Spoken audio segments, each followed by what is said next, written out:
শহরবাসীর দাবি মোহাম্মদনগর ব্রিজ এবং কাশীনগর ব্রিজ করুটিয়া সদর বিশ্ববিদ্যালয়।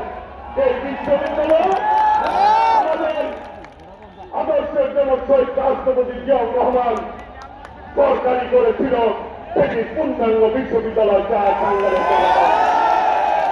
এই টাঙ্গাইলের জনগণ ঢাকার কাছে টাঙ্গাইল অবস্থিত। আজকে আমাদের একটি ইকোনমিক্যাল জোন প্রয়োজন রয়েছে। আমাদের বেরিবাদ হলে পর্যটন কেন্দ্র আমাদের দাবি রয়েছে। আর এই টাঙ্গাইলের ঢাকার কাছে টাঙ্গাইল মাঝখানে গাজীপুর, টাঙ্গাইল পৌরসভা 18টি ওয়ার্ড অনেক বড়। এইটা দয়া করে আল্লাহ রহমতে আপনি বাংলাদেশের জনগণের মধ্যে প্রধানমন্ত্রী হবেন ইনশাআল্লাহ। তবে এই টাঙ্গাইল পৌরসভাকে সিটি কর্পোরেশন ঘোষণার দাবি রয়েছে।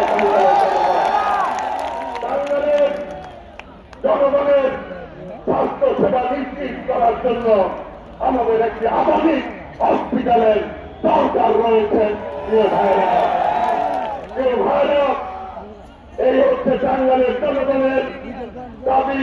আমার নেতা, আমার অভিভাবক, বিএনপি চেয়ারম্যান দেশ নায়ক তারেক রহমানের কাছে আমার আবেদন নিবেদন, টাঙ্গাইলের জনগণের পক্ষ থেকে ইনশাআল্লাহ বিএনপি নির্বাচিত হবে, সবকটি বাস্তবায়ন হবে আল্লাহর রহমতে। এই পর্যায়ে বক্তব্য রাখা